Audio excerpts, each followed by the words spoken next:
Overseas Workers Welfare Administration o OWA at Department of Migrant Workers o DMW ang bansang Slovakia sa pagsugpo ng isyu sa migration at pangangailangan sa sektor ng lakas paggawa at maging paglulunsad ng konsultasyon sa pagtatrabaho.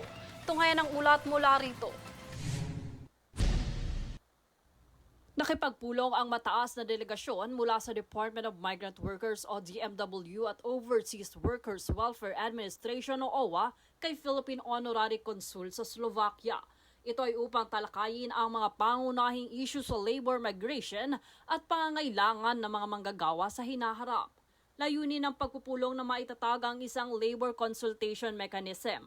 Ito ay sa pamamagitan ng isang joint communique na magpapalakas sa ugnayang paggawa ng dalawang bansa. Pinangunahan ni na Undersecretary Jainal Rasul Jr. at Administrator Patricia Yvonne Claunan ang delegasyon kasama ang ilang opisyal mula sa DMW at OWA. Tinalakay rin ang nalalapit na kasunduang bilateral na titiyak sa karapatan at kapakanan ng mga manggagawang Pilipino sa Slovakia. Kasabay ng pulong, bumisita rin ang delegasyon sa mga manggagawang Pilipino sa isang food processing plant sa Bratislava.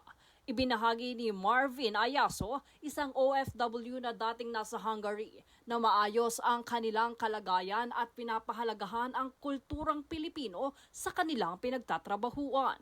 Pinuri ng mga Slovak employers ang sipag, disiplina at pakikisama ng mga Pilipino sa trabaho. Bahagi ito ng European outreach ng DMW na layuning pakinggan ang mga kwento ng mga OFW at tiyakin ang kanilang kaligtasan at kapakanan sa ibang bansa.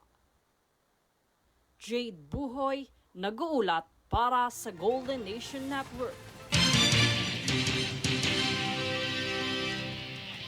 Samantala, magbabantay ang Philippine National Police o PNP hindi lamang sa mga sementeryo, kundi pati na rin sa mga bahay na may iwan ng publiko para sa parating na undas, upang tiyakin ang kaayusan at seguridad ng publiko. Tunghayan ang ulat mula kay Rhea Bel Medina. Magbabantay ang Philippine National Police o PNP hindi lamang sa mga sementeryo kundi pati na rin sa mga bahay na maiiwan ng publiko sa parating na undas upang makaiwas sa mga insidente ng nakawan at iba pang krimen ayon kay PNP Chief Lieutenant General Jose Melencio Nartates Jr.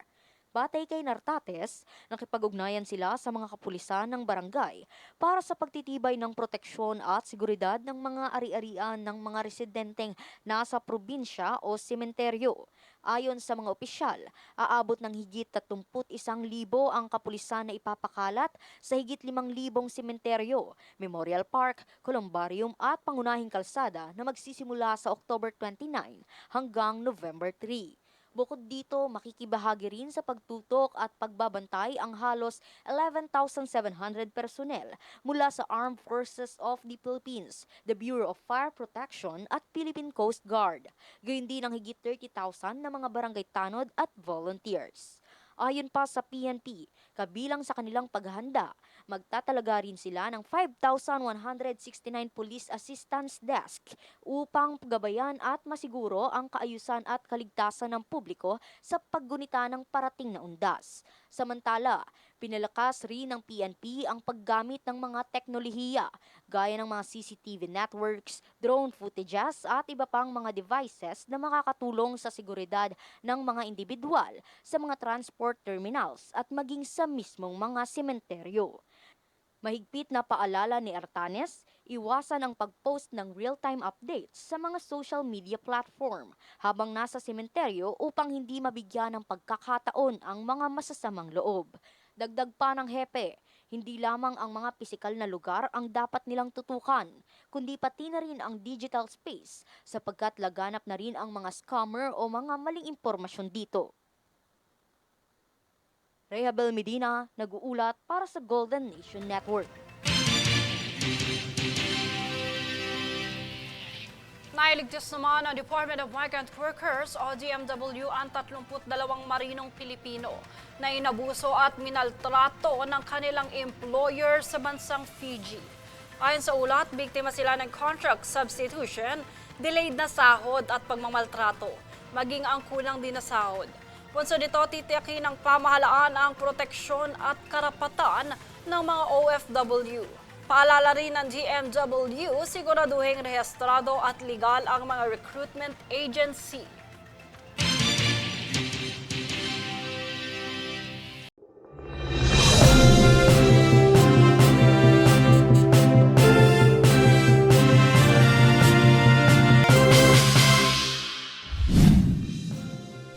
Russian President Vladimir Putin announced on Sunday that the country has successfully tested the Vyryvesnik, a nuclear-powered cruise missile.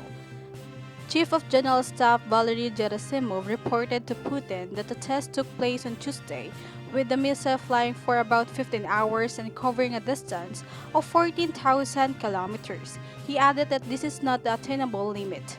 Meanwhile, Putin said that they are now determining possible ways to use the missile and preparing the infrastructure for its development, adding that it is the weapon no one else in the world has.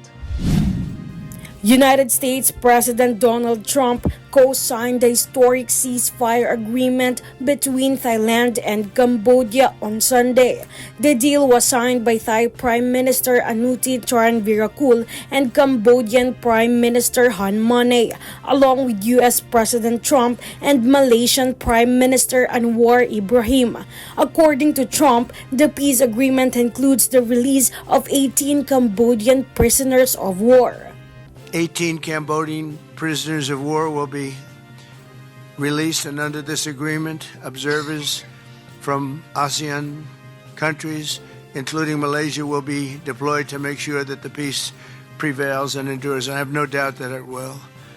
We have another situation like that right now in the Middle East, and Gaza. You might have read a little bit about Gaza, and that's another one we're very proud of. But we have a lot of people watching that. A lot of people. I think this is a much different kind of a thing. The two countries are getting along really well. Today, alongside this peace treaty, we also are signing a major trade deal with Cambodia and a very important critical minerals agreement with Thailand. The United States will have a robust commerce and cooperation transactions, lots of them, with both nations as long as they live in peace. And I really feel that when we make deals, we see two countries that we do a lot of business with. We do a lot of business with both of them.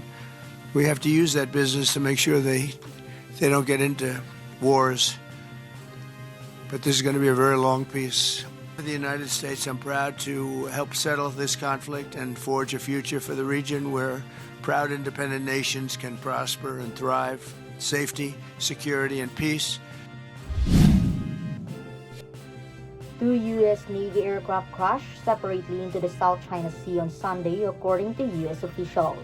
The U.S. Navy's Pacific Fleet reported that the first crash involved an MH-60R Seahawk helicopter conducting routine operations from the aircraft carrier USS Nimitz.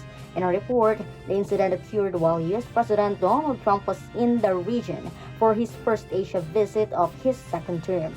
Meanwhile, all three crew members of the helicopter were safely recovered by search and rescue teams and are in stable condition.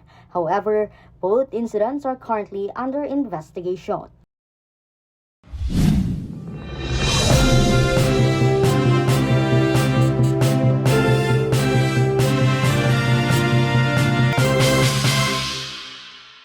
At narito ang recap ng mga nagbabagang balita ngayon.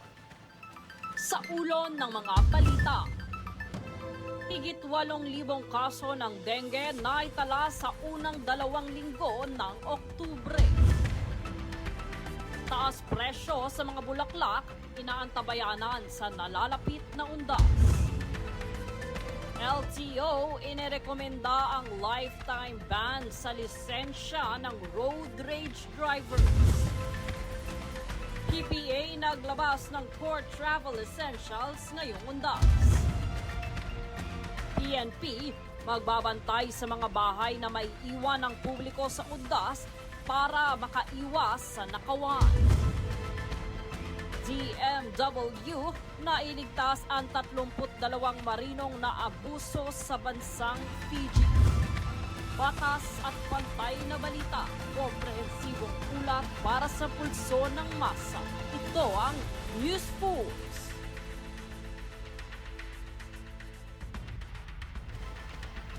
Ay, sorry, Gagi.